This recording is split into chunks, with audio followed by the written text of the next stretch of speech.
സൈന്യം ഈ രാജ്യത്ത് സമീപകാലത്ത് നടത്തിയ ഏറ്റവും വലിയ ഒരു ഓപ്പറേഷൻ, ആ ഓപ്പറേഷനിൽ ഒരു വലിയ സംഖ്യയോളം ഭീകരർ കൊല്ലപ്പെട്ടിരിക്കുന്നു എന്നുള്ളൊരു വാർത്ത തന്നെയാണ്.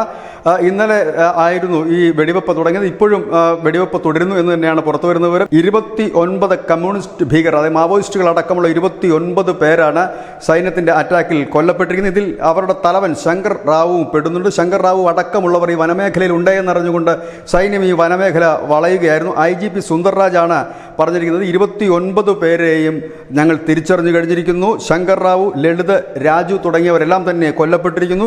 സമീപകാലത്ത് ഇന്ത്യയിൽ നടന്ന ഏറ്റവും വലിയൊരു സൈനിക ഓപ്പറേഷനാണ്, ഭീകരർക്കെതിരെ നടന്ന സൈനിക ഓപ്പറേഷനാണ്. മുൻകാലങ്ങളിലൊക്കെ ഇത്തരത്തിലുള്ള മാവോയിസ്റ്റുകൾക്ക് കീഴടങ്ങുവാനും മറ്റൊരു അവസരം നൽകിയെങ്കിൽ കഴിഞ്ഞ കുറേ കാലമായിട്ട് അത്തരത്തിലില്ല. അവരെ അറ്റാക്ക് ചെയ്യുക തന്നെയാണ്. അതായത് ഏതായാലും സൈന്യത്തിൻ്റെ സംഹാര താണ്ഡവത്തിൽ ചത്തൊടുങ്ങിയത് 29ഓളം ഭീകരരാണ്. News desk news India Malayalam.